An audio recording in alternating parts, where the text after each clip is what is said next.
Apocalipse, capítulo de número 5. Quem encontrou, diga amém. Está escrito assim: e vi na mão direita do que estava sentado sobre o trono um livro, escrito por dentro e por fora, selado ele com 7 selos. Vi também um anjo forte bradando com grande voz: quem é digno de abrir o livro e de romper os seus selos? E ninguém no céu, nem na terra, nem debaixo da terra podia abrir o livro e nem olhar para ele. E eu chorava muito, porque ninguém for achado digno de abrir o livro, nem de o ler, nem de olhar para ele. Todavia um dos anciãos me disse: não chores, eis aqui o leão da tribo de Judá, a raiz de Davi, que venceu para abrir o livro e desatar os seus 7 selos. Quem serve ao leão da tribo de Judá, dê um grito de glória. Coloque a Bíblia no banco, na cadeira, e pegue na mão da pessoa mais perfumada do seu lado. Ainda dá tempo. Isso, aperte a mão dele ou dela com carinho até eles falarem aleluia. Pentecostal que não faz barulho está com defeito de fabricação, não é? Vamos orar? Pai, nós te exaltamos uma vez mais. Louvamos ao Senhor pela vida do Valcir e da Dione, que vem encantando o coração da sua igreja há anos. E nesse 8º CD, Senhor, presentei uma igreja trazendo um profeta. E eu quero ser profeta nesta noite de verdade. Na medida, Senhor, em que eu estiver ministrando a sua palavra, o Senhor tem liberdade para curar, para batizar com o Espírito Santo e para salvar as almas que vieram a esta reunião. Senhor, antes que eu comece a ministrar a sua palavra, cerque esta igreja com a sua presença. E num raio de 5 quilômetros, onde houver um demônio alojado, eu dou a esses demônios segundos para sumirem de Criciúma. Porque se não sumirem, serão queimados pelo poder da sua glória que aqui será derramada. Rasgue o céu sobre nós esta noite. Manda anjos de fogo descerem aqui. Que estes anjos desçam trazendo brasas de fogo nas mãos. Comecem a esparramar estas brasas entre nós.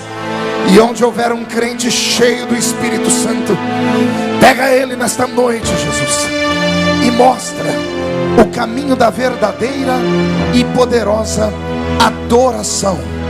Fala conosco, fica conosco, em nome de Jesus. E toda a igreja diz: os que podem, tomem o seu assento, dando a Jesus uma linda salva de palmas, porque Ele é tremendo.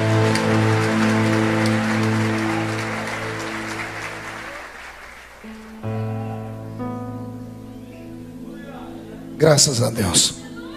Querida igreja, noiva do Cordeiro, simpatizantes da nossa fé, amigos que vieram de perto, de longe, os que estão aqui na nave da igreja confortavelmente sentados, os que estão nos outros departamentos, parece que existem outros lugares da igreja onde os irmãos estão assistindo pelo telão, até lá fora uma multidão. Eu tenho uma palavra para você: não importa o lugar onde você está, o que importa é que você esteja no lugar mais seguro do mundo, que é a presença do Deus eterno, no centro da vontade de Deus. As pessoas que nos assistem pela TV, se puderem neste momento pararem todos os seus afazeres e prestarem atenção nesse pregador, eu tenho certeza que Deus vai mudar a sua história nessa noite. Eu prego o Evangelho de Jesus desde criança. Eu tinha 13 anos quando comecei a pregar. Hoje eu tenho 42 com cara de 50, o corpinho é de 60. E você ri porque não é você. Mas eu não tenho na minha memória, desde a minha infância até os dias de hoje, nenhuma lembrança de um culto onde Jesus tenha faltado da reunião. Pelo menos um amém eu ouvi aqui atrás. Eu vou tentar melhorar a sentença para todo mundo entender. Eu quis dizer que desde a minha infância até hoje, eu não me lembro de um culto onde Jesus tenha sequer chegado atrasado na reunião. Às vezes, por motivo de força maior, somos obrigados a chegar no culto depois que ele começa. Às vezes, somos obrigados a sair do culto antes dele terminar. Mas Jesus nunca fez isso. Ele sempre chega quando o primeiro crente chega. Ele só vai embora quando o último crente vai embora. Isso quando ele não encontra meia dúzia desses crentes maluquinhos que amam fazer hora extra na igreja, que emendam um culto numa vigília. Porque se ele encontrar esses, ele permanece com eles no culto. Ele deixou na sua palavra uma promessa. Ele disse: esta é a minha igreja, e as portas do inferno não podem prevalecer contra ela. Quem pertence a esta linda igreja pode dar um grito de glória a Jesus? O livro que o Senhor me deu nesta noite para a nossa meditação é o livro do Apocalipse. Falar sobre o Apocalipse tornou-se joia rara. Quase nenhum pregador do nosso tempo moderno parece ter aptidão, habilidade ou até coragem para falar sobre o livro das revelações. Talvez por falta de informação. Alguns pensam que o livro do Apocalipse fala apenas do futuro, quando na verdade não é nada disso. O Apocalipse é uma mescla do passado, do presente e do futuro. No início do livro, quando Jesus arrebata o espírito de João, ele diz a João: João, tudo que você ver, escreve em um livro. E você vai escrever sobre as coisas que eram, as coisas que são e as coisas que hão de acontecer. O Apocalipse, então, não é apenas o livro do futuro, não é apenas o livro das calamidades, não é apenas o livro do derramar, do toque das trombetas, das taças, do cálice da ira de Deus. O Apocalipse também é um livro histórico, carregado de informações que nesta noite vai mexer com o nosso coração aqui. É claro que o Apocalipse falava naqueles dias de João, há 2000 anos atrás, sobre as coisas que eram antes dele. Falavam sobre as coisas que estavam acontecendo naquele presente século em que João vivia, e falava também sobre as coisas que ainda viriam de acontecer. Vivemos nos dias em que, creio eu, a nossa geração verá se cumprir em todos os pontos da Bíblia as promessas do Senhor. Posso estar errado, mas eu creio que a maioria daqueles que estão aqui nesta noite não provarão a morte. Antes, porém, ouvirão o soar do toque da trombeta. E vai acontecer exatamente como Paulo escreveu a carta aos Tessalonicenses, que dada a palavra de ordem, o mesmo Senhor descerá do céu com alarido e voz de arcanjo. Os que morreram em Cristo ressuscitarão primeiro. Depois nós, os que ficarmos vivos, seremos transformados e arrebatados seremos, e estaremos para sempre com o Senhor nos ares. E se a trombeta fosse tocada neste exato momento, e daqui desta igreja em Criciúma só 2 crentes fossem arrebatados, eu tenho certeza que o primeiro sou eu. Quem é o segundo? Deixa eu ver. Então dá um grito mais alto do que esse para incomodar o inferno. Eu fico imaginando, se Jesus voltasse agora, quantos de nós subiríamos de verdade? E eu falo isso pela expressão facial da igreja. Falo isso pela maneira como a igreja se porta numa reunião como essa. É claro que tem alguns que estão adorando ao Senhor em espírito e em verdade. Já vi olhos aqui lacrimejando, vi lábios balbuciando palavras ininteligíveis, que nós chamamos de línguas estranhas. Mas também percebi pessoas que parece que não sabem onde estão. Pessoas que estão completamente absortas e perdidas. Pessoas que só estão aqui neste momento porque olharam para trás, não tem como sair, porque o ambiente está carregado. Mas se pudessem, já teriam ido embora há muito tempo, até porque o demônio das 9 horas já começou a operar. Mas eu gostaria que você entendesse que Deus te trouxe hoje aqui, porque Ele quer te dar um puxão de orelha daquele tamanho, e que quando esse culto terminar, você vai dizer assim: muito obrigado, Senhor, por eu não ter saído daqui. Você crê nisso? Então dá mais um grito de glória a Deus. Olhe para o irmão do seu lado e diga para ele: está preparado para uma viagem? Diga: é uma viagem só de ida para dentro do coração de Deus. Querida igreja, o livro do Apocalipse, no capítulo 5, traz uma revelação eterna. Pela primeira vez na história, há dentro do céu um homem, pelo menos um homem que tem coragem de contar para nós as coisas que ele viu. Houve outro homem na Bíblia que foi ao céu também, e ele, quando resolveu escrever a carta à igreja, que ele achou que podia receber essa revelação, ele resolveu não contar que era ele mesmo. Teve medo de que as pessoas o oprimissem para saber sobre as coisas que ele viu no céu. E pelo seu intelecto, pelo seu preparo, era um grande advogado. Seu nome era Saul de Tarshite. Já ouviu falar dele? Saulo de Tarso.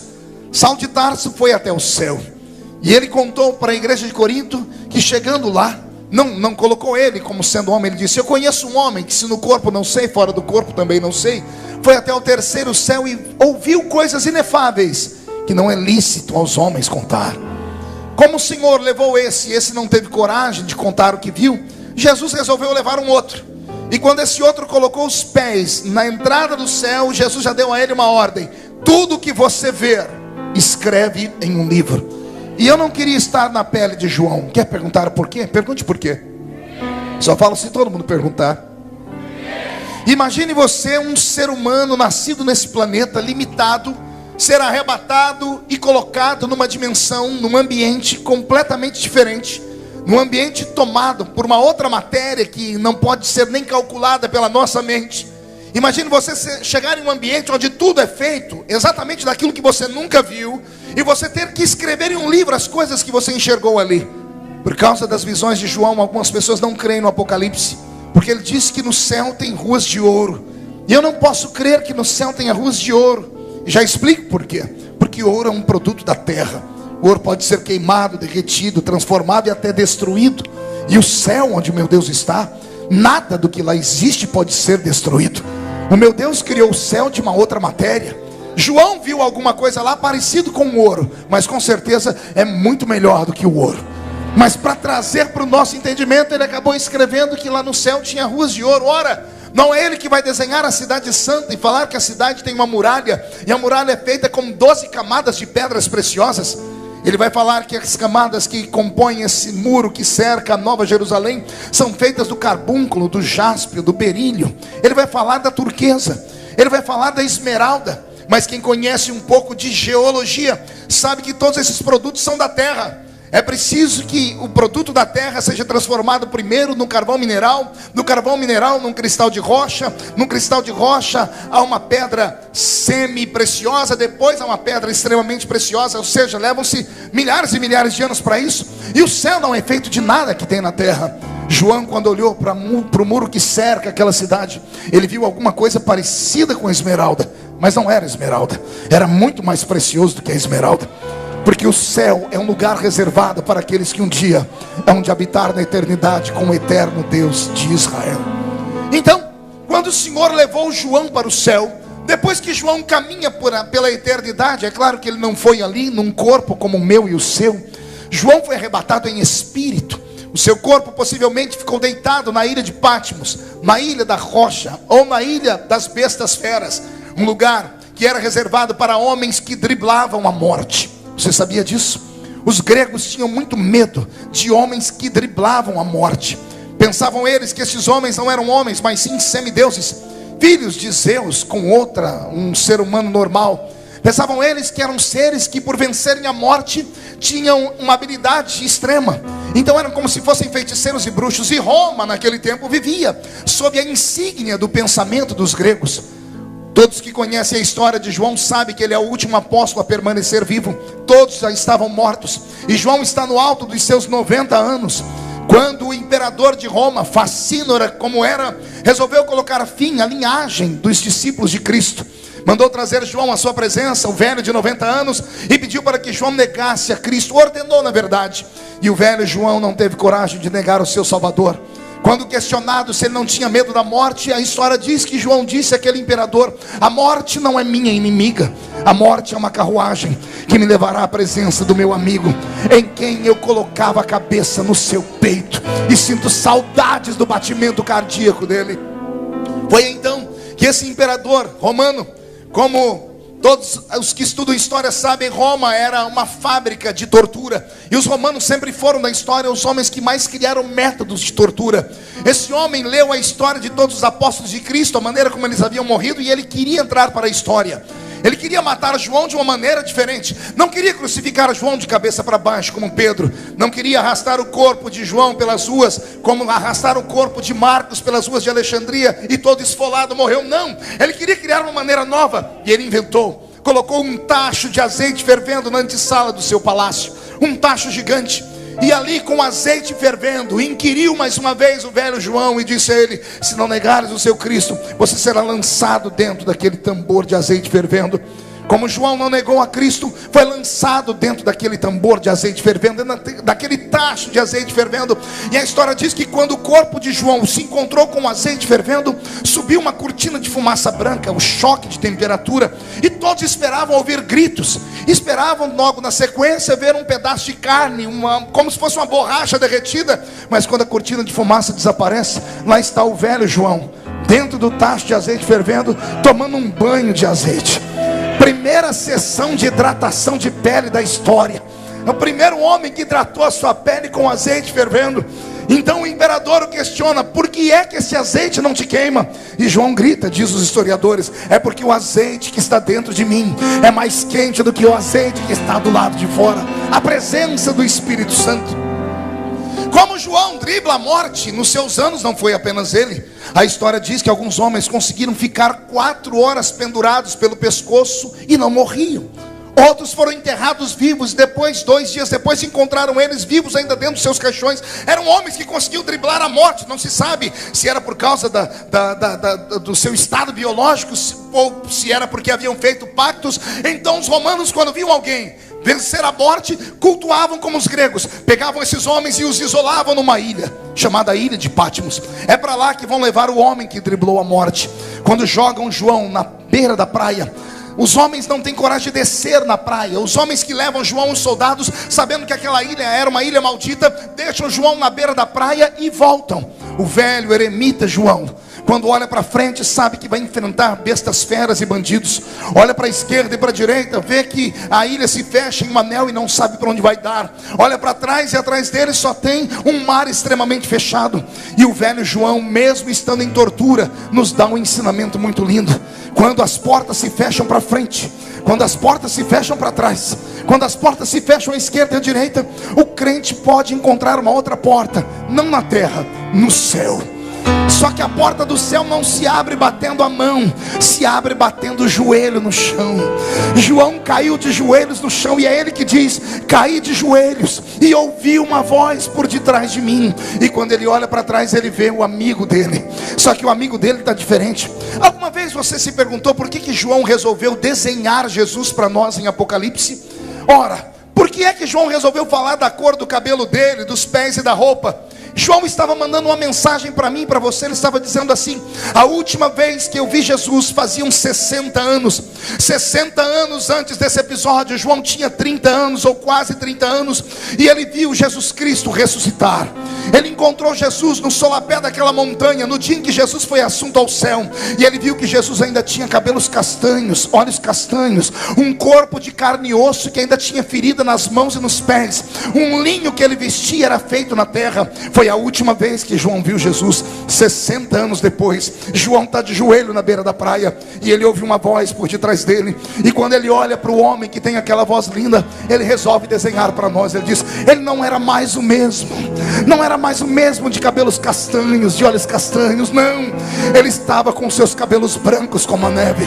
Os seus olhos não eram castanhos, os seus olhos eram como 2 brasas de fogo. Os seus pés reluziam como o ferro que saiu da fornalha em brasas. O seu corpo não tinha mais um linho fino da terra, era um linho fino fabricado pelos anjos do céu. E um cinturão de ouro traçava o seu peito, e da sua boca uma espada aguda de 2 fios saiu e gritou: João, sobe para cá, João. O velho João está mandando um recado para mim e para você, dizendo: quando tudo se fechar na terra, uma porta no céu vai se abrir. E eu queria que você pegasse essa palavra como uma profecia e colocasse dentro do coração, e entendesse que, por pior que seja a sua luta, antes desse ano terminar, o Senhor vai te dar um grande livramento e um grande milagre. Agora que João ouviu a voz, ele ouviu o recado também. E o recado é um convite: João, sobe para cá. O corpo do velho eremita fica naquela ilha, e o seu espírito é arrancado do seu corpo. Esse espírito, tirado de dentro do corpo de João, faz uma viagem, atravessa os céus que nós conhecemos, atravessa o primeiro céu, que é o céu cósmico, ou melhor, que é o céu atmosférico, onde as nuvens e os pássaros perambulam. Atravessa o céu cósmico, onde estão as estrelas, as nebulosas, as galáxias, e chega no terceiro céu, um céu imarcessível de glória eterna. Ao entrar dentro deste céu, João percebe a grande cidade que existe ali. Mas ele não vai para visitar a cidade, embora ele passe por meio dela, porque há um portão para se entrar, e ele caminha por esse portão, e ele contempla os edifícios que ali estão, e ele contempla a praça que há no centro da cidade. Ele desenha ela para nós, talvez no meio da mensagem eu fale sobre ela. Ele procura o tabernáculo celeste. Eu disse que ele procura o quê? Essa palavra é bonita, eu quero que você memorize. 1, 2, 3, ele procura o quê? Acotovele seu irmão, diga: sabia disso? Sabia que o céu onde Deus está é um tabernáculo? O escritor aos Hebreus, no capítulo 9, disse: assim como há um tabernáculo terrestre, que é apenas uma tipologia do tabernáculo celeste. Quando Moisés estava lá no Egito, ou saído do Egito, quando ele viu o povo adorar um bezerro de ouro, e ele voltou para o alto da montanha, ele entrou numa negociata com Deus, para tentar falar: Senhor, os homens só vão conseguir te adorar se eles tiverem um objeto fixo. Como não podem adorar imagem, eles precisam pelo menos de um endereço para te adorar. Então Deus mostra para Moisés o céu. Deus leva Moisés no tabernáculo celeste. E quando Moisés desce da montanha, ele chama 2 homens que Deus havia ungido para trabalharem com o ouro e a prata. Você lembra deles? Um deles era Aholiabe. E Moisés vai dizendo: eu vi lá em cima no céu um objeto assim. E Aholiabe entendia a visão e desenhava. Então, quando nós vemos o tabernáculo do Velho Testamento, ele não é só uma tenda, ele é exatamente um modelo do céu. E quando João entra dentro do céu, ele procura este tabernáculo. Ele sobe pelo alpendre da entrada, ele atravessa o átrio, ele passa pelo lugar santo e chega no Santo dos Santos. Ao entrar no Santo dos Santos, João contempla um ser poderoso assentado num trono. E esse ser tem no seu colo um livro fechado, selado, por dentro e por fora. Interessante que João não ouve ninguém falar nada até este momento, mas quando ele olha para o livro que está lacrado e fechado, o coração dele quase explode no peito, e ele começa a chorar. Na sequência, um homem de branco dentro daquela sala dá uma ordem, ou melhor, dá uma informação. Ele diz: ninguém na terra, nem debaixo dela, nem em cima dela, foi encontrado digno de olhar para o livro, de abrir o livro, ou de ler aquilo que está escrito dentro dele. E João começou a chorar muito. Chorar muito é chorar compulsivamente, é um choro de angústia e de muita dor. Foi a primeira e a última vez que alguém chorou dentro do céu. Anote isso para sempre: nunca mais haverá ninguém chorando dentro do céu. O choro de João mexeu com o coração de Deus que estava lá dentro. E Deus naquele dia em diante determinou uma ordem, dizendo que qualquer um que chegar no céu, antes de entrar ali, passará por um tratamento. Alguém virá ao seu encontro e colocará nos seus olhos um lenço, e ele enxugará dos seus olhos todas as suas lágrimas. Lá dentro não se chora mais, no céu ninguém mais chora. Foi a primeira e última vez que alguém chorou ali dentro. E quando João está chorando, parece que o choro dele move o coração de Deus. E quando ele está chorando muito, entra um outro homem de branco dentro daquela sala, vai até João e diz: João, não chores. Primeiro, antes de falar sobre isso, deixe eu questionar a igreja: você tem noção de que livro era aquele? Porventura algum dia você teve a curiosidade de estudar sobre isso? Porque todos nós, ou pelo menos aqueles que estudam um pouco de escatologia, vão dizer e apontar que o livro do Apocalipse, do capítulo 5, era um livro de misérias, de pragas, de derramamento de ira, de taças, de toque de trombeta, do derramamento de toda sorte de misérias que viriam sobre o mundo, de terremotos, de maremotos, de doenças, de pestes, de insetos. E todas as pessoas, ao olharem para este livro, pensam se tratar disso. Mas o livro do capítulo 5 não era um livro de misérias. É o livro mais lindo já escrito em toda, nem na humanidade, é em todo o universo. A tinta usada para escrever esse livro, ela tem cor, e a cor dela foi vermelha. O que está escrito neste livro não é apenas uma história.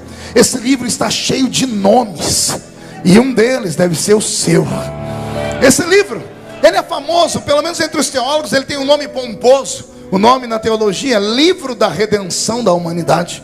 Mas como nós somos aqui da roça, é melhor chamar ele pelo apelido que nós entendemos. Aquele livro era o Livro da Vida. Ah, não vou falar de novo.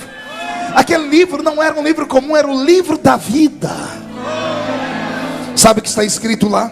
O nome de todos aqueles que vieram antes de nós e aceitaram Jesus. O nome de todos os que estão aqui e aceitaram Jesus como Salvador. E só para te deixar feliz, o nome de todos aqueles que ainda vão ser salvos, como da sua família, porque você crê na palavra, crê no Senhor Jesus e será salvo tu e a tua casa. O livro da vida era o livro que estava no colo de Deus.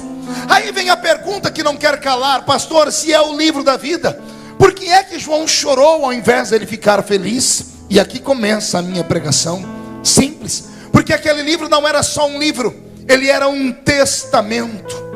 E um testamento é aquele livro onde dentro dele existe o nome de pessoas que vão herdar heranças deixadas por alguém que está morrendo.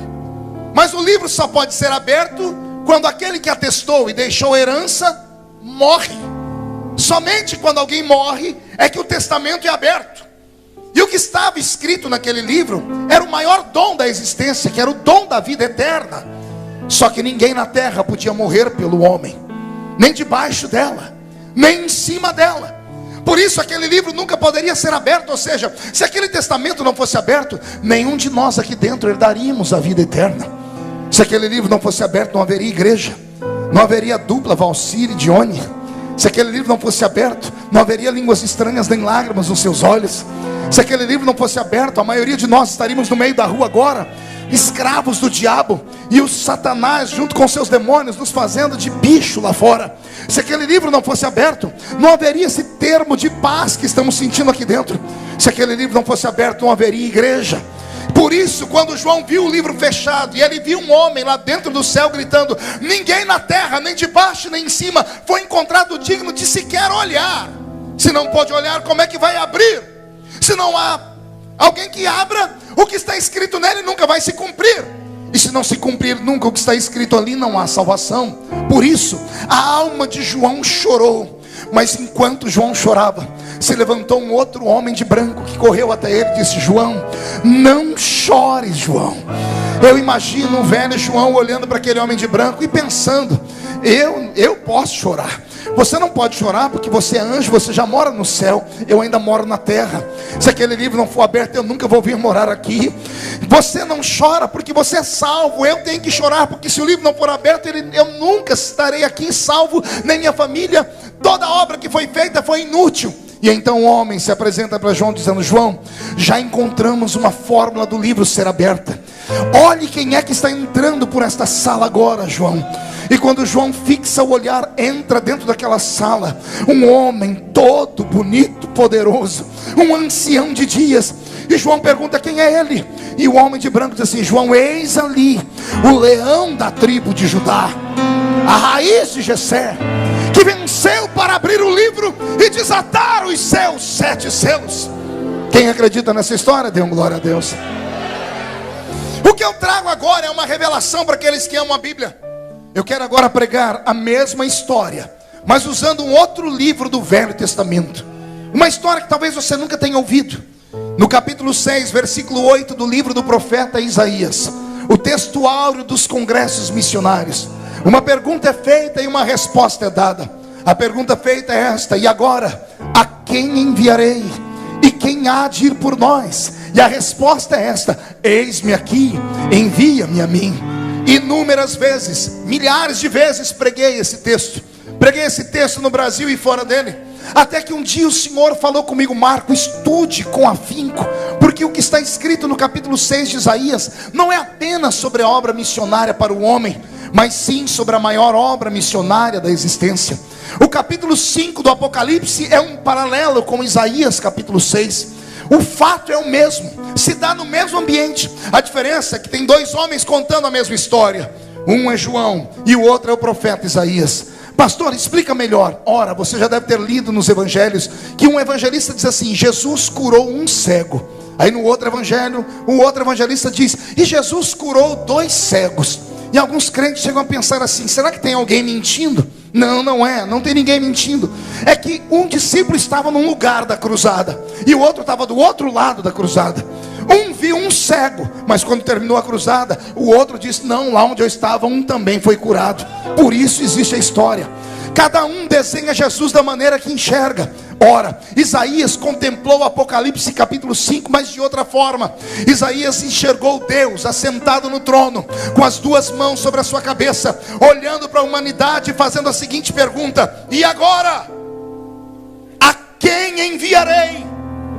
E quem há de ir por nós? Pergunte a mim: por que isso, pastor? Só falo se todo mundo perguntar. Quem conhece a Bíblia Sagrada sabe que o Velho Testamento inteiro é regido pela figura de Deus Pai. De Gênesis a Malaquias nós temos um período chamado de dispensações, que são divididas em 5 classes. A dispensação da inocência, consciência, governo humano, era patriarcal e lei. Em cada uma dessas dispensações, a própria figura do grande Jeová desceu à terra. Desceu à terra para tentar convencer o homem de que ele era Deus.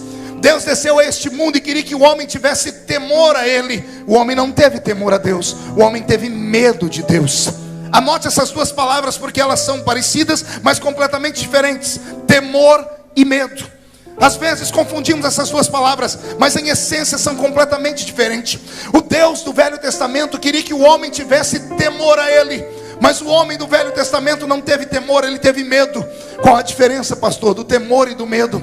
Um filho de 45 anos de idade, que malha bastante em uma academia, que tem os seus bíceps avantajados, chega diante do seu velho pai de quase 80 anos, e numa discussão, o velho pai de 80 anos dá um tapa no rosto do filho. O filho, que é parrudo, troncudo, forte, não vai bater no pai porque ele tem medo do pai, é isso? Sim ou não? Não. Por que é que ele não bate no pai? Porque ele tem temor. Temor é respeito. Deus não quer que ninguém tenha medo dele. E eu já mando um recado aqui para esses crentes que não entendem nada de Jesus, que vêm à igreja porque tem medo de ir para o inferno. Se você está na igreja porque tem medo de ir para o inferno, você vai para o inferno dentro da igreja mesmo. Porque Deus não é um tirano. Deus não quer que você entre aqui e fique como se estivesse acorrentado. Deus não quer que você passe o culto inteiro com essa cara feia, parecendo que foi batizado num pote de vinagre. Deus não quer que você fique aqui o culto inteiro. Ah, mas se eu sair a maldição me pega. Aí passa o culto inteiro com esse olho seco, parecendo olho de sapo que morreu no dia de enchente. Não, Deus quer que ao entrar aqui dentro, você preste atenção na presença dele, e você possa adorá-lo na beleza da sua santidade. O homem do Velho Testamento teve medo de Deus, não teve respeito. Então Deus tentou, desde Gênesis até Malaquias, todos os homens que Deus levantou, o diabo puxou o tapete deles. Você se lembra da história? Não foi isso que aconteceu? Ora, Deus levanta Adão, vem o diabo e passa uma rasteira em Adão. O primeiro homem toma nesse mundo, e os descendentes deles são todos fracassados. Deus levantou homens especiais, deu a eles dons especiais, e os homens especiais com seus dons especiais fracassaram. Deus levanta Salomão como sendo o mestre da sabedoria. Há quem diga que o homem sábio não erre o caminho, mas o homem que era o mestre da sabedoria morreu louco, porque se curvou diante dos deuses das suas muitas mulheres. Deus levanta Sansão para ser um homem que vai libertar o povo, e o homem que vai libertar o povo morre cativo, amarrado lá naquela grande imagem do deus Dagom dos filisteus. Deus levanta Davi para ser um homem segundo o seu coração, e Davi o que faz? Comete um pecado grosseiro. Ele manda matar o marido de uma mulher para ficar com ela. Todos os homens que Deus levantou, o diabo puxou o tapete deles e os fez bater com a boca no chão, ao ponto de chegarmos no livro de Malaquias, o último livro do Velho Testamento, e Deus desaparecer da história. Você sabia que a diferença entre o Velho Testamento e o Novo Testamento é exatamente porque é um período de 400 anos que Deus ficou sem falar com o homem? Deus ficou sem falar com o homem por um motivo. Pergunte qual? Deus desistiu da humanidade. Deus olhou para a terra e disse: o homem não merece a minha presença. O homem é um ser truculento por natureza. Quando Deus viu a terra inteira perdida, esse mesmo Deus faz uma viagem de volta ao céu, lembrando das profecias bíblicas. Você se lembra de Gênesis capítulo 8, quando Noé abre a portinha da janela e solta uma pombinha por 3 vezes? Ele não soltou 3 pombinhas, ele soltou a mesma pombinha por 3 vezes. Na primeira vez a pombinha saiu, não encontrou lugar para pousar e voltou para a arca. Na segunda vez ele solta a pombinha, ela vai, passa uma temporada na terra e volta para a arca trazendo no bico um raminho de oliveira. Na terceira vez a pombinha vai e não volta mais. Você acha que essa história está na Bíblia à toa? Não, isso aqui é luz da profecia. Era Deus falando como é que ele conquistaria o homem. Ele teria que fazer 3 viagens à terra. Na primeira vez veio a figura de Deus Pai. A pombinha saiu da arca, tentou pousar, mas o mundo era podre demais, não encontrou lugar para pousar e voltou para a arca. O meu Deus tentou de Gênesis a Malaquias e não conseguiu o coração da raça humana. Deus entra dentro do céu, senta no trono, olha para a terra e grita: e agora? A quem quem enviarei? Porque eles não aceitaram a mim, que sou Deus. Se rejeitaram a mim, a quem eles vão aceitar?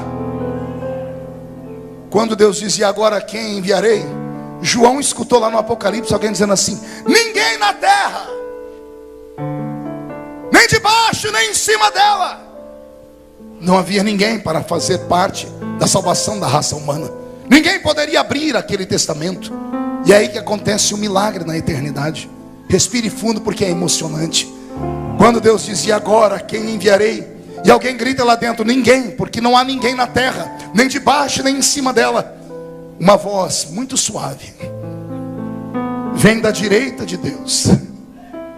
E a voz suave diz assim no ouvido do Pai: eis-me aqui.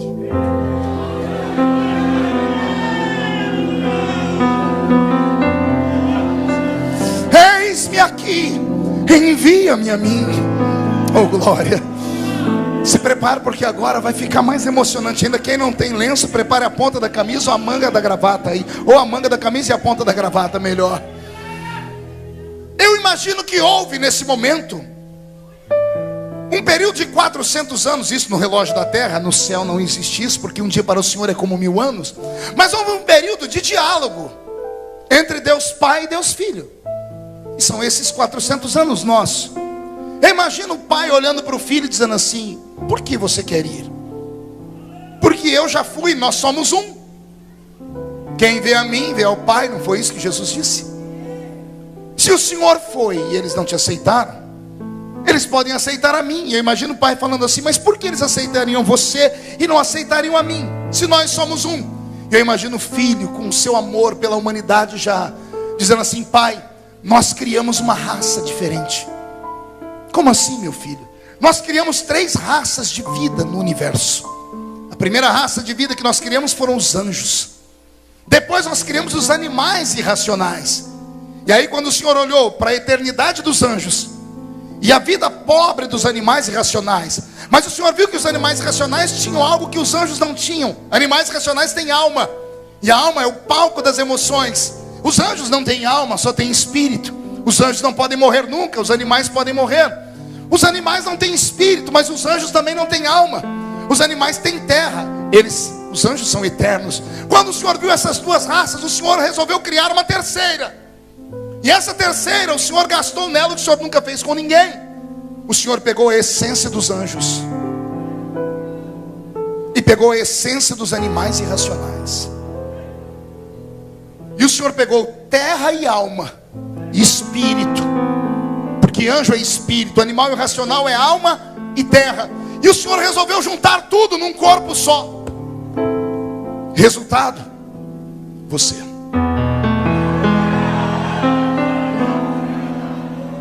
Resultado: a raça humana. E eu imagino o pai dizendo: e você quer chegar aonde? E Jesus diz assim: pai, o homem não é como um anjo, que não tem vontade própria. O homem não é como um animal que age só por instinto.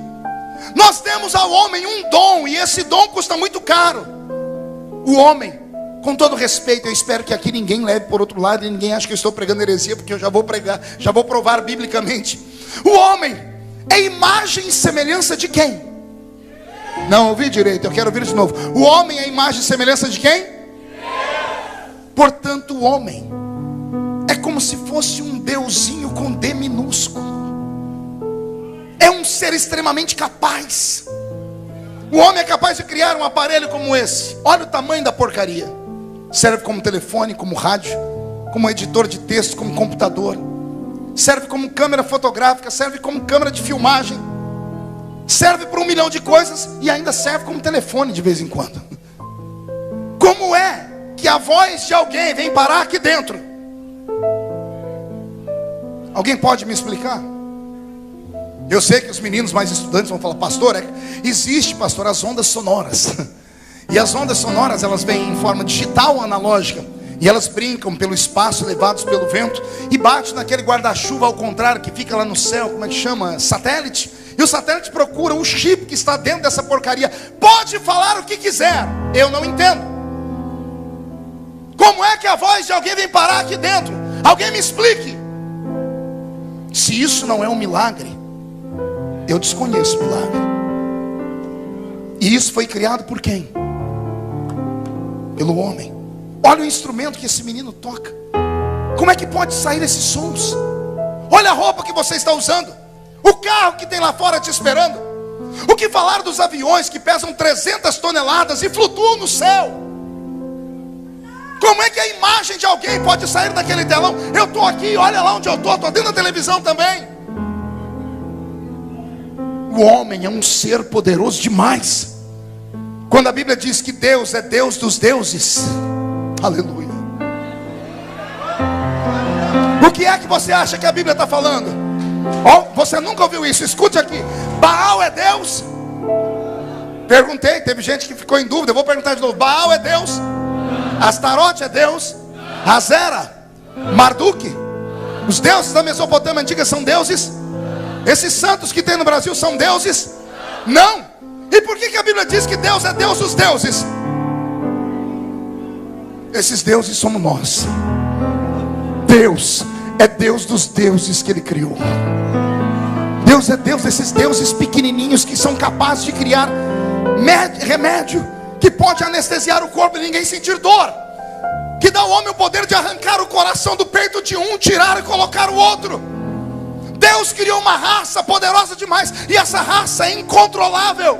Deus controla os anjos, Deus controla os animais, mas Ele não conseguiu controlar o homem. Por não controlar o homem, Ele perdendo o controle, Ele abandonou o homem. Até que Jesus veio à direita do Pai e disse: Pai, não abandone o homem. Por que, meu filho? O homem só faz mal para mim, o homem me troca, o homem me trai. E Jesus disse: Papai, deixa-me interceder por eles. O que é que você quer me dizer?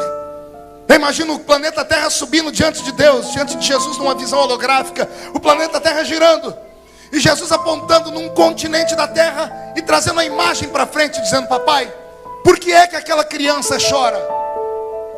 Pele, osso e barriga. Por que é que aquela criança chora, meu pai? E o pai dizendo: ela chora de fome, meu filho. E o filho dizendo ao pai: Pai, que dor é essa que nós criamos, mas nunca sentimos? O que é a fome? Nós nunca precisamos comer. Aquele povo te amaldiçoou porque não tem comida. Rejeitaram o Senhor porque não tem comida. Nós nunca vamos entender eles, porque nós nunca passamos fome. Gira o planeta. Por que aquela menina chora, pai? Porque ela tem sede. E o que é a sede? Que dor é essa que faz uma pessoa se desesperar? Papai, nós criamos a sede, mas nunca sentimos sede. O planeta gira. Pai, porque aquele homem chora? Ele chora porque foi traído pela esposa. Pai, que dor é essa que nós criamos e nunca sentimos? Por que aquela mulher chora? Porque ela tem um câncer e não tem cura. Pai, o que é um câncer? É uma doença, filho. E o que é uma doença? Nós nunca sentimos. Nós criamos, mas nunca sentimos. O que é que você quer dizer com isso tudo, filho? Pai, nós só vamos entender o homem o dia que nós formos como ele. O que é que você está dizendo, Jesus? Eu imagino Jesus dizendo: Papai, não tem jeito de conquistar o homem assim. Quando o Senhor vai em cima da nuvem, o homem tem medo de ti. O Senhor abre a boca e o monte treme. O Senhor manda fogo do céu e abre um buraco na terra e destrói a terra. O homem tem medo porque ele não te conhece em amor. Permita-me descer lá. Mas meu filho, eu já fui lá. Não, pai, eu não quero descer como o Senhor desceu. Eu não quero descer em glória. Não quero descer nas asas de um querubim. Você quer descer como, meu filho? Eu quero ser um deles. Mesmo sendo Deus, não teve por usurpação ser igual a Deus. Antes aniquilou a sua forma humana, a sua forma divina, e desceu entre nós, e adquiriu forma humana, e se tornou um como nós somos. O milagre da encarnação é o maior milagre da eternidade. Ele mesmo sendo Deus deixou o céu de lado. Ele desceu a esta terra, entrou dentro do ventre de Maria. O dia tremendo. Tem uma senhorinha que está arrumando a roupa dela, uma trouxinha de roupa, uma menina entre 13 e 14 anos. Na sala está o homem velhão que vai desposá-la. Enquanto ela está arrumando a trouxinha de roupa dela, ela sente um calor e uma luz que entra no quarto dela. A silhueta da sua sombra bate sobre a parede. Ela se assusta. Quando ela olha para trás, está aquele homem de branco. Ela tenta se esconder e o homem de branco diz: não temas. Bendita seja tu entre as mulheres. Ela diz: tu não és judeu. Judeu não diz assim. Judeu diz Shalom Adonai. Ele diz: não sou judeu, também não sou da terra, eu sou do céu. Meu nome é Gabriel. Eu assisto diante do trono de Deus. E tu foste escolhida para dar a luz ao Filho de Deus na terra. E como pode acontecer isso? Você vai ficar grávida. Mas como? Eu nunca conheci homem. Ele diz: Deus já resolveu esse problema. Hoje à noite você ficará cheia do Espírito Santo. E o ente querido que vai nascer de dentro de você, ele vai salvar a humanidade inteira dos seus pecados. Aleluia. Naquele dia Maria ficou cheia do Espírito Santo. E 9 meses depois, em uma estrebaria, quando a terra inteira desconhecia o nascimento dele, com exceção de uns certos magos que corriam atrás da estrela do Oriente, o Pai eterno no céu olhou para o filho que vai nascer na terra e disse: meu filho não pode nascer assim, já está nascendo em uma estrebaria. Ele é filho do rei dos reis. Todos os reis, quando nascem os seus filhos, fazem festa, então eu também farei festa. Deus dá um grito na eternidade e chama o seu coral particular. E o coral vem: o que é que o senhor quer, Senhor? Uma cantata. O senhor diz: sim, mas não aqui no céu. Eu quero que vocês vão cantar na terra. Por que cantar na terra? Nós nunca cantamos lá. Hoje vocês vão cantar, porque está nascendo na cidade de Davi o meu filho. Jesus está nascendo. Os anjos rasgam o céu e entram na terra dizendo: paz aos homens de boa vontade, hosana nas alturas. Eis que na cidade de Davi está nascendo o Salvador da humanidade. Ele desce à terra. O leão da tribo de Judá, antes de virar leão, se transformou em cordeiro. Caminhou entre nós, viveu nossa vida, sentiu nossas necessidades, sentiu a dor do trabalho, o calor do sol, a fome, a sede, a traição dos amigos. Sentiu dores, sentiu apedrejamento, percebeu que os homens eram ingratos, e mesmo assim ele não negou a sua cruz. Na noite em que ele foi preso, foi levado à presença de 3 homens para julgá-lo. 2 deles não deram conta. O terceiro não encontrou pecado nele e arrumou a maneira de dar um flagelo nele, batendo no seu corpo com uma chibata. Ele apanha a noite toda. Esse chicote deixa nele mais de 400 cortes. Ele desmaia naquela noite. O homem que autorizou isso, Pôncio Pilatos, entra na sua casa e não dorme à noite. A esposa, percebendo que ele está perturbado, pergunta a ele o motivo, e ele diz: hoje eu julguei um homem, um jovem galileu. Nunca vi uma pessoa tão fina, tão educada. Não há nada nele. Ele apanhou calado. Ele não abriu a boca nenhum minuto. E eu penso que Jesus não abriu a boca dele naquele dia para que você não ficasse com a sua fechada aqui dentro nessa noite. Na manhã seguinte, esse homem acorda com uma ideia brilhante. Era Páscoa. Na Páscoa os judeus perdoavam uma pessoa e condenavam outra. A exemplo do Velho Testamento, pegavam 2 animais. Um recebia a oração para que todo o pecado do povo fosse sobre ele, e esse andava pelo deserto. E o outro era morto e imolado. Os judeus fazendo isso no dia do Yom Kippur, no dia do grande perdão. Pôncio Pilatos, lembrando disso, busca na lei dos judeus. E amanhãzinha ele manda trazer 2 presos. Ele dá o nome deles: Barrabás e o tal Yeshua, aquele nazareno. Os 2 estão diante dele. Um está completamente flagelado, mais de 400 cortes no corpo. Jesus perdeu mais de 2 litros de sangue na noite anterior. Amarraram o corpo dele em um pano para que as suas cicatrizes ou as suas feridas não mais soltassem tanto sangue, senão ele morreria naquele dia. Mas agora que ele está diante de Pôncio Pilatos, e Barrabás ali também está preparado, firme. Barrabás era um terrorista. E Pôncio Pilatos grita à multidão: nesse dia do Yom Kippur, vocês perdoam sempre alguém? Eu tenho aqui 2 bandidos. Pelo menos os 2 estão condenados. A quem vocês escolhem para ser crucificado? A quem vocês perdoam? E a multidão, que deveria perdoar Jesus, que deveria libertar Jesus, que deveria dar a ele a honra, porque ele matou a fome deles, ele matou a sede deles, ele curou a doença deles, ele trouxe alguns deles da morte de novo para a vida. Nenhum deles puderam olhar o meu Cristo nos olhos. Venderam o meu Jesus. E Jesus foi naquele dia condenado. Colocaram sobre ele uma cruz pesada. Ele sofreu como nenhum de nós jamais sofreríamos em toda a história. E mesmo no alto da cruz, sentindo dores que nenhum de nós jamais sentiria, ele não negou a sua cruz.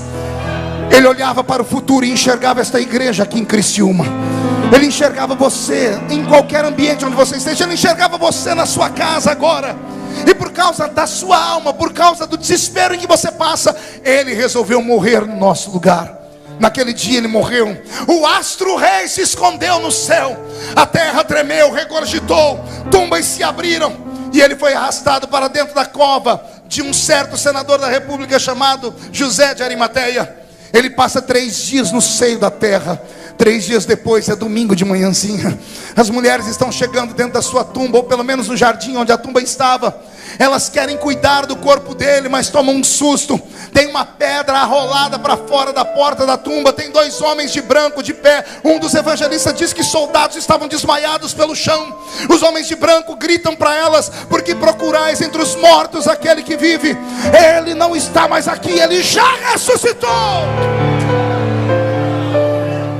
Uma delas sai correndo no meio do jardim. Ela enxerga de longe, vê um homem que ali está, e ela pergunta para ele: jardineiro, onde você colocou o corpo do meu mestre? Esse jardineiro vira para trás e abre a boca e solta uma palavra que mexe com ele. Ele diz assim: Maria. Ei, Maria, sou eu, Maria. Maria vai tentar botar a mão no corpo dele. Ele estende a mão e diz: não me toque, Maria, porque eu ainda não fui glorificado. Num período de 40 dias ele aparece a mais de 500 pessoas. Ele marca um ponto de encontro com essas pessoas. Estamos em Atos capítulo 1. Eles estão no solapé de uma montanha. Os 500 a quem ele apareceu estão ali. Jesus aparece entre eles, se encosta na montanha, dá as últimas palavras, deixa eles fazerem perguntas. Eles não perguntam nada com nada. Então ele diz para eles: fiquem aqui, e logo que eu desaparecer, subam para Jerusalém. Esperem até que do alto vocês sejam revestidos de poder. Os 2 anjos que estavam na tumba vêm escoltar ele para o céu. Na medida em que ele começou a flutuar e a subir, os anjos vão subindo com ele e resolvem olhar por cima do ombro. Os anjos olham para baixo. Os homens que estavam ali estão assim, perplexos. Os anjos entendem que se eles não voltarem ali para tirar eles daquele transe, aqueles homens vão morrer daquele jeito. Os anjos descem naqueles homens e tocam no ombro deles e dizem assim: varões galileus, por que estáis olhando para cima? Esse mesmo Jesus que foi um dia, do mesmo jeito que ele foi, ele vai voltar.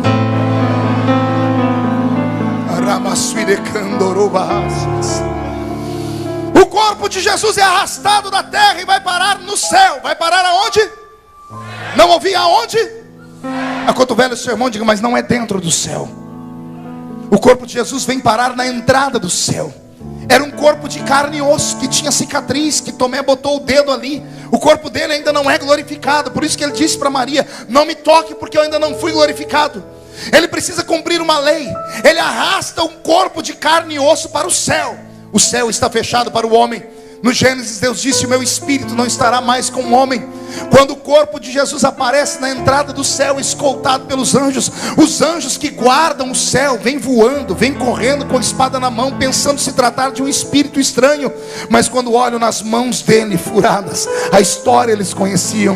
Esses anjos se curvam e começam a cantar um salmo que nós temos na nossa Bíblia, o salmo de número 24. Esses anjos começam a cantar assim: levantai, ó portas, as vossas cabeças, levantai, ó portais eternos, para que entre o Rei da Glória. Os anjos que estão dentro do céu vêm voando, vêm correndo, perguntando: mas quem é este Rei da Glória? Os anjos que viram as mãos furadas dele gritam: o Senhor dos exércitos, poderoso na batalha, ele é o Rei da Glória. Respire fundo. Quem ama a revelação bíblica? Então diga para o seu irmão: ouça a revelação. Quando o portão do céu se abre, pastor João Seno, e o corpo de carne e osso, arrastado da terra, coloca os pés naquilo que no futuro será ruas, que João vai chamar de ouro. No futuro, pergunte por quê. Não havia nada construído no céu a não ser o tabernáculo. Não havia nada construído nele, apenas o tabernáculo. Com base no que o Senhor diz isso? João 14. Jesus disse: eu vou para o Pai, e vou preparar um lugar. Alguém entendeu? Vou falar de novo. Eu vou para o Pai e vou fazer o quê? Então o lugar não estava preparado ainda. Sim ou não? Quando Jesus chega no céu, o céu é um ermo, uma paisagem linda, branca, gigantesca, murada assim, regiões celestiais, e lá no centro está o tabernáculo do Deus vivo. Agora que Jesus entra dentro do céu com um corpo de carne e osso, ele cumpre uma lei. Aleluia. Era a maneira dele dizer: é possível nascer na terra de carne e osso e vir morar no céu. Ninguém entendeu, vou falar de novo. É possível nascer nessa terra desgraçada, pecadora, miserável, morrer e um dia ir morar no céu. Ele é a primícia de tudo isso. Agora que o corpo dele ressuscitado cumpre a lei, ele prova que o homem pode morar no céu. Agora que ele está dentro do céu, aí acontece o milagre. Pergunte qual? O corpo ressuscitado é glorificado. O cabelo dele começa a mudar de cor, da raiz para trás. O corpo dele se agiganta, porque ele não é homem, ele é Deus. O corpo dele começa a brilhar como o sol. Suas roupas são trocadas, seus olhos ficam como chama de fogo. Ele agora não caminha mais, ele flutua. Digo eu, não a Bíblia, é um pensamento desse pregador, que agora que ele está flutuando, e ele é Deus, está no céu, aquele ermo do céu, ele disse que ia preparar um lugar, amém? Ele estende a mão esquerda para cá e a direita para cá, e da sua mão vai saindo o poder da criação, aquilo que ele cria sem precisar de matéria. Na medida em que ele vai flutuando rumo àquele tabernáculo, casas são construídas instantaneamente, edifícios começam a se levantar, ruas e avenidas começam a nascer. Uma daquelas casas tem o seu nome, um daqueles edifícios são seus. Só quem não é crente para não crer numa coisa dessa. Mas se tem alguém que acredita numa coisa dessa, eu não quero ver você dar um grito agora, eu quero ver você dar um berro de glória a Deus nesse lugar. Não estou satisfeito. Levante a mão direita para o céu, coloque no ombro de quem está do seu lado, com carinho e respeito. Tem gente que nem para me obedecer presta, raça ruim. Agarra a pessoa, agarrou, chacoalha a pessoa até ela ficar irritada. Irrita ela, irrita, diga: Deus te trouxe aqui para isso. Diga: Deus te trouxe aqui para sacudir a sua salvação, para sacudir a sua fé, para sacudir o seu ministério, para sacudir a sua família. Deus te trouxe aqui para sacudir a sua alma. Eu não consigo imaginar como é que tem crente que não consegue sentir nada pelo amor que você tem em Jesus Cristo. Será que o seu nome está escrito no livro da vida mesmo, irmão? Meu Jesus. Agora que o céu está sendo construído, respire fundo. Jesus chega no meio da plataforma do céu e ele resolve incrementar. Pergunte para mim, o que é que ele resolve fazer, pastor? Ele resolve criar uma praça. Uma praça muito linda. E ele coloca um rio nessa praça. Um rio que corta essa cidade inteira. A Bíblia chama de rio de cristal. Esse rio não tem peixes, mas as águas desse rio também não são águas normais. As águas desse rio são águas quentes. São águas termais. Pastor, isso é heresia. Não é, o que dá ler muito a Bíblia. 2 profetas viram a nascente do rio. Um deles escreveu, Ezequiel. Ele diz: eu vi esse rio, por onde as suas águas passavam, tudo que estava morto ressuscitava. Eu vi a nascente do rio. O rio nascia debaixo do trono de Deus. Onde nasce o rio da vida? Debaixo do trono de quem? Mas não conta para ninguém. Teve um outro profeta que viu o trono de Deus também. Só que quando ele olhou debaixo do trono de Deus, pastor, ele viu brasas de fogo. Isaías. E um serafim voou, e debaixo do trono pegou o quê? Brasas de fogo. O que tem debaixo do trono? O que tem debaixo do trono? Mas o que nasce debaixo do trono? O rio. O rio que nasce, ele é obrigado a passar no meio das pedras de fogo. E as águas do rio ficam águas quentes. Pergunte para quê? Se tiver algum médico aqui, pergunte a ele. Qual é o conselho que o médico dá para as pessoas que estão cansadas? cheias de artrite, artrose, osteoporose, reumatismo. Os médicos diziam: olha, vá até uma cidade que tem águas quentes, vá para Caldas Novas, em Goiás, porque as águas quentes, elas ajudam na articulação, elas ajudam no sangue, elas ajudam a mexer com o organismo, elas tiram a dor. As águas desse rio são águas que curam. Todas as dores pelas quais nós passamos vão desaparecer quando chegarmos lá. Se você não quer acreditar, fique você, mas eu quero tomar um banho nesse rio um dia, para que todas as minhas feridas sejam curadas. Ele vai construindo a cidade até que ele entra dentro do tabernáculo. Ele atravessa o alpendre onde estão os anjos. Ele atravessa o lugar santo onde estão os 24 anciãos. E quando ele entra no lugar santo dos santos, ele não entra em corpo humano, ele entra com essa cabeleira branca. Quando ele entra dentro da sala, um homem que abriu a porta corre até João e diz assim: João, já achamos alguém que vai abrir o livro, João. E quem é ele? Olha quem está entrando ali, João. Lembra que eu disse que Apocalipse se mistura com Isaías? É exatamente assim a visão. Ele mistura o passado, o presente e o futuro. Quando Jesus entra na sala do trono, o anjo de Deus diz a João: João, suas lágrimas funcionaram. Você mexeu com o coração de Deus Pai, e Deus Pai enviou o Filho. E olha o Filho voltando agora. Ele foi cordeiro na terra, mas agora ele entra aqui como leão da tribo de Judá. De uma coisa eu tenho certeza, que se nós não nos vermos mais aqui nessa terra, aqui em Criciúma, um dia eu quero ver você no céu, porque eu sei que ali é a nossa esperança, é a nossa morada final. Naquele dia no céu, o ministério que eu tenho, que o pastor João Seno tem, vão ser extintos, mas o ministério de Valcir e Dione continua. Vão cantar para toda a eternidade aquele que vive para todo sempre. E naquele dia todos nós cantaremos juntos ali. Alguém acredita nisso? Quem acredita que um dia podemos cantar naquele lindo coral? Fique de pé, por gentileza. Vou pedir para que os que estão aqui dentro fechem os olhos nesse momento, porque enquanto eu ministrei, alguns se alegraram, outros não podiam se alegrar. Eu entendo.